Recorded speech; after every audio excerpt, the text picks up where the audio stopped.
Shalom à tous.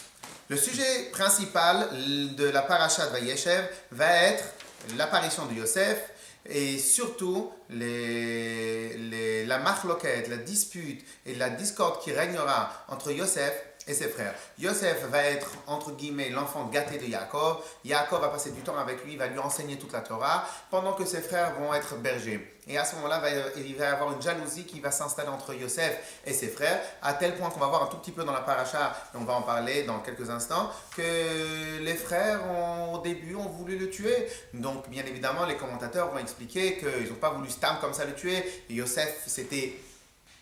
Dans le sens simple, c'était aussi mal comporté, donc il avait un statut, c'était un statut particulier. Mais en tout cas, ça c'est le sujet principal. Juste après, on va nous parler de Yehuda, d'un certain épisode avec Yehuda, de la naissance des enfants de Yehuda. Mais tout de suite après, on va revenir avec Yosef, son arrivée en Égypte, et comment Yosef il va se comporter chez son premier maître, Potiphar. Après, comment il va se comporter dans la prison, jusqu'à qu'à la fin, on va arriver bientôt à la parashat Miketz, lorsqu'il va être appelé devant le roi. Mais en vérité, moi, je voudrais m'arrêter 2 minutes sur le premier mot de la paracha. La paracha nous dit Vayeshev Yaakov be'eretz megorei aviv be'eretz Kenan. Yaakov il s'est installé dans la terre de Kenan. Et tout de suite après on va nous parler El toldot Yaakov Yosef, les actions, les aventures de Yosef. Quelqu'un peut-il m'expliquer pourquoi on nous parle, on nous précise Vayeshev Yaakov, que Yaakov il s'est installé? On savait déjà. À la fin de la paracha on nous a parlé de cela. Pour cela, vient Rashi et explique et nous répond à cette question. Il nous dit en vérité, Vayeshev veut nous en sous-entendre un autre point très important et un très grand enseignement dans la vie. Rashi nous dit comme ça. Le Midrash, il nous enseigne. Vayeshev Yaakov. Pourquoi il y a marqué Vayeshev? Non pas dans le sens installé, mais dans le sens shalva. Shalva, c'est sérénité, c'est tranquillité. Vayeshev Yaakov. Yaakov, il s'est installé.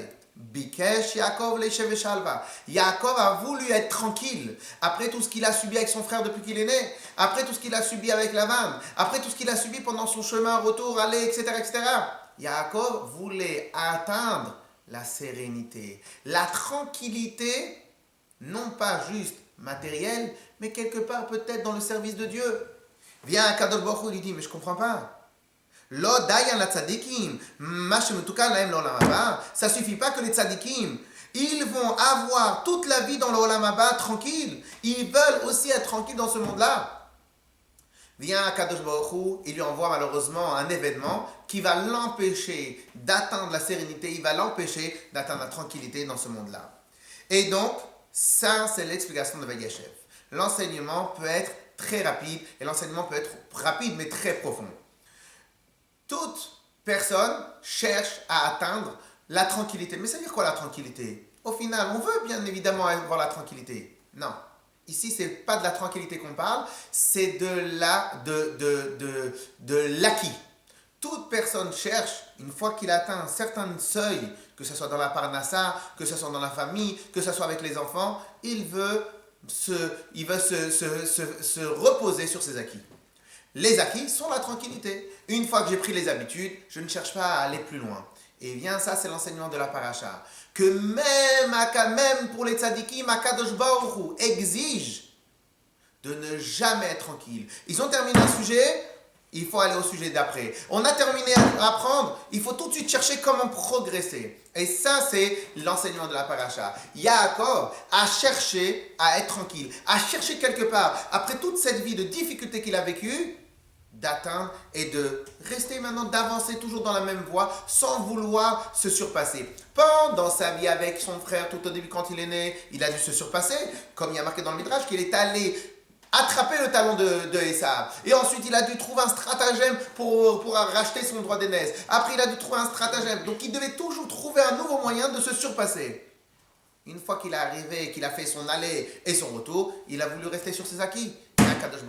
Et là, c'est un très grand enseignement et surtout très actuel quand on cherche et quand on manifeste pour avoir de la retraite à 60, 62 ans, 63 ans. En vérité, la Torah nous apprend à nous que la seule retraite, ça sera après 120 ans. Mais tant qu'on est vivant, tant qu'on vit, il faut toujours chercher à progresser et à avancer. Et évidemment, dans la Torah, dans les mitzvot et dans tout ce qui s'ensuit. Un deuxième sujet assez assez intéressant. Lorsque Yosef, il est allé voir ses frères ils ont voulu se mesurer à lui et même ils l'ont attrapé, ils l'ont vendu. Mais pendant un moment, Dieu préserve, évidemment, on ne va pas rentrer maintenant dans l'explication midrashique, pourquoi, mais peu importe. En tout cas, ils ont voulu faire l'acte le plus grave, ils ont voulu le tuer pendant un moment. Vient Réhouven, il dit non, on ne va pas le tuer et on va l'envoyer dans un puits et que là-bas, Réhouven, il voulait le sauver. Vous inquiétez surtout pas, tout s'est terminé dans le meilleur pour Yosef puisqu'il est devenu le vice-roi. Mais en tout cas, ça a été des épisodes très difficiles. Il vient Yehuda, qui était le troisième frère, et donc un des plus grands frères, il dit à ses frères, pourquoi on va le tuer? Et on va cacher son sang. Vient le Midrash, il dit, mais je ne comprends pas qu'est-ce qu'il veut dire Yehuda. Qu'est-ce qui le dérange le plus? De tuer Yosef ou de Vechisin ou Damo, où on va cacher, on va faire croire, on va cacher son sang. Un Midrash nous dit comme ça, de manière extraordinaire. Yehuda, le Midrash demande comme ça. D'où on sait que tous les rois, ils vont descendre de Yehuda. On le sait à partir de ce passouk-là.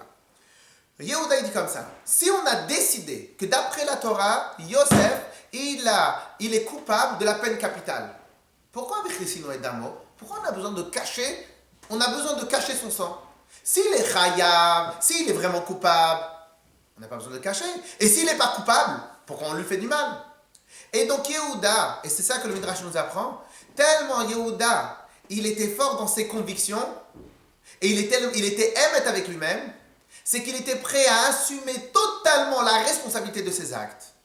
Pouvoir assumer totalement la responsabilité de ses actes est la qualité première requise pour être un roi. Et comme on va voir plus tard dans la paracha, que lorsque Yehuda il a dû avouer une faute qu'il avait commise devant tout le monde et perdre la face et être une des personnes les plus honteuses à ce moment-là, Yehuda il a pris sur lui cette responsabilité. Pourquoi? Parce que ça c'est la force d'un dirigeant, ça c'est la force d'un chef, c'est il n'a pas peur d'assumer sa décision et il n'a pas non plus peur de dire j'ai eu tort ou je me suis trompé.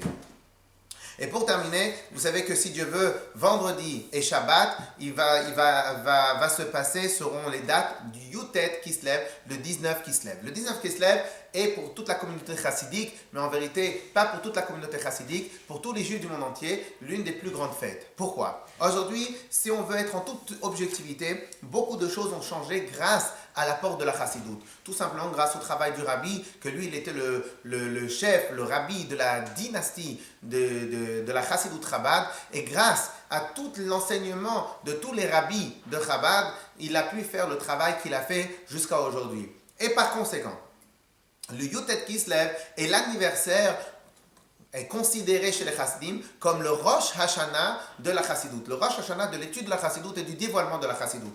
C'est pour cela que ces 2 jours, vendredi et Shabbat, vont être des grands jours de fête chez tous les Chassidim. Mais il faut surtout prendre conscience que ce n'est pas que chez les Chassidim, que c'est aussi pour tous les bénis Israël du monde entier, puisque chaque juif, un juif qui va aujourd'hui voyager au Tibet, qui veut voyager en Thaïlande, et qui veut savoir si maintenant il va pouvoir habiter, il va pouvoir passer un Shabbat dans une atmosphère juive, une atmosphère comme il faut quand même qu'il a tout simplement à taper sur Internet et regarder où est-ce qu'il y a un Bet Chabad. Et donc le Rosh Hashanah de ces Bet Chabad, le Rosh Hashanah de la Chassidut Chabad est à fêter le 19 et le 20 Kislev à chaque année. Et c'est pour cela que nous invitons toutes les personnes qui vont écouter cette vidéo de venir jeudi soir Bezrat Hashem au Bet Chabad pour pouvoir fêter avec nous le Yutet Kislev avec un grand Fombrien.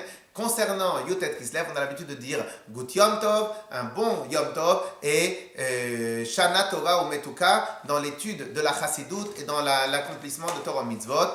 Donc, merci d'avoir écouté jusqu'à la fin. Un petit mot sur la paracha. Chazak ou Baruch.